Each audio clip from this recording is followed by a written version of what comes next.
আজকের এই যে দ্রুতগতির জীবন এখানে সত্যিকারের শান্তি খুঁজে পাওয়াটা মাঝে মাঝে খুব কঠিন মনে হয়, তাই না?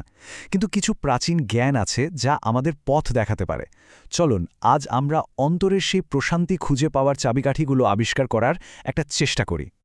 প্রশ্নটা হলো, চারপাশের এত কোলাহল, এত অস্থিরতার মধ্যে আমরা আসলে কোথায় খুঁজে পাব সেই শান্তি?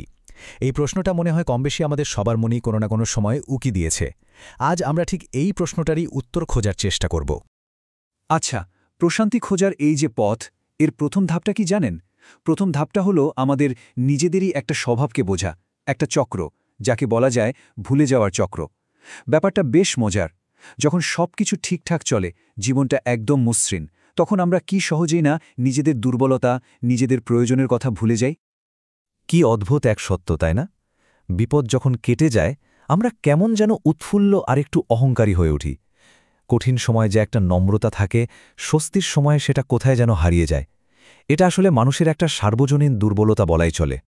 তাহলে প্রশ্ন হলো, এই ভুলে যাওয়ার চক্র থেকে বের হওয়ার উপায়টা কি? এর উত্তরটা কিন্তু লুকিয়ে আছে এক বিশেষ আহ্বানের মধ্যে। এটা এমন এক আমন্ত্রণ যা আমাদের এক গভীর সংযোগ স্থাপন করার পথ দেখিয়ে দেয়। আর ঠিক এখানেই আমাদের এই যাত্রার মোড়টা ঘুরে যায়। এই কথাগুলো কি দারুণ এক আশ্বাস দেয়, তাই না? যে সাহায্য আর সংযোগ আসলে সবসময় আমাদের নাগালের মধ্যেই আছে। যখনই ডাকা হয় তখনই সাড়া পাওয়া যায়। কিন্তু এই যে বলা হলো কাছে থাকা বা নৈকট্য, এর আসল মানেটা কি? এটা কিন্তু কোনো শারীরিক দূরত্বের কথা বলছে না, বরং এটা এমন একটা অবস্থার কথা বলছে যেখানে আমরা সবসময় জানি যে সাহায্য আর সমর্থন আমাদের জন্য প্রস্তুত হয়েই আছে। বেশ, তাহলে প্রশ্নটা হলো, এই গভীর সংযোগ আমরা স্থাপন করব কিভাবে?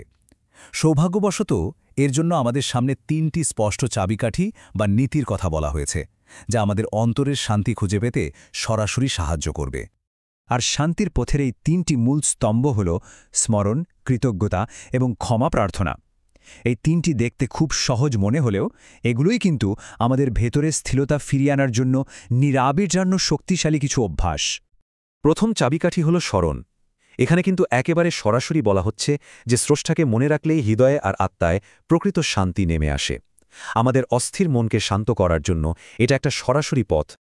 এরপর দ্বিতীয় চাবিকাঠি, কৃতজ্ঞতা। এই নীতিটা খুব সুন্দর। যখন আমরা যা কিছু পেয়েছি তার জন্য মন থেকে কৃতজ্ঞ থাকে, তখন আশীর্বাদগুলো আরও বাড়তে থাকে। এটা যেন একটা ইতিবাচক চক্র তৈরি করে ফেলে। আর ৩ নম্বর চাবিকাঠি হল ক্ষমা চাওয়া।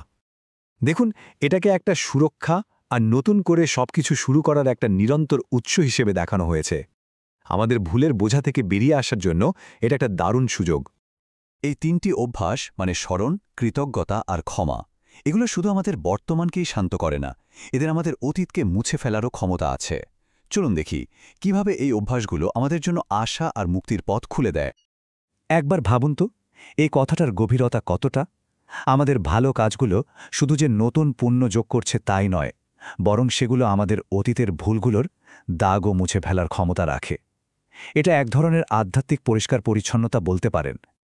ব্যাপারটা অনেকটা এরকম, ভালো কাজগুলো যেন একটা উজ্জ্বল আলোর স্রোতের মতো, যা আমাদের অতীতের সব অন্ধকার আর ময়লাকে ধুয়ে নিয়ে যায়। এভাবেই আমরা আমাদের ভুলের বোঝা থেকে মুক্ত হতে পারি, শুধু অনুশোচনার মাধ্যমে নয়, বরং সক্রিয়ভাবে ভালো কাজ করার মাধ্যমে। বেশ, এতক্ষণ তো আমরা নিজেদের করণীয় নিয়ে কথা বললাম, কিন্তু এই পুরো যাত্রার সবচেয়ে অবাক করা অংশটা এখনও বাকি।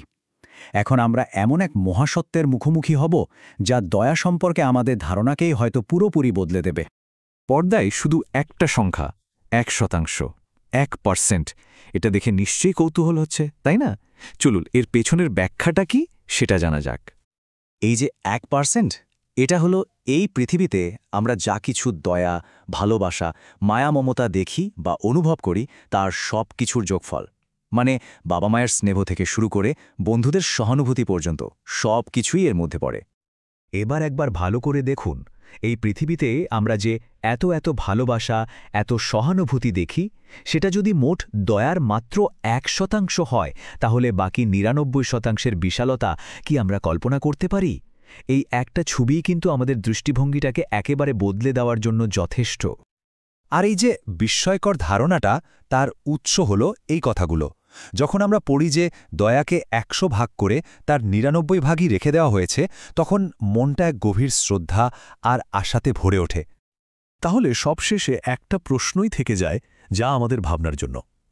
এই যে পৃথিবীতে আমরা একে অপরের প্রতি এত দয়া, এত মমতা দেখি, সেটা যদি মোট দয়ার মাত্র 1 ভাগ হয়, তাহলে ভাবুন তো একবার, সেই বাকি 99 ভাগের সাথে যদি আমরা সংযোগ স্থাপন করতে পারি, তাহলে আমাদের জীবনে কি অসাধারণ এক পরিবর্তন আসতে পারে।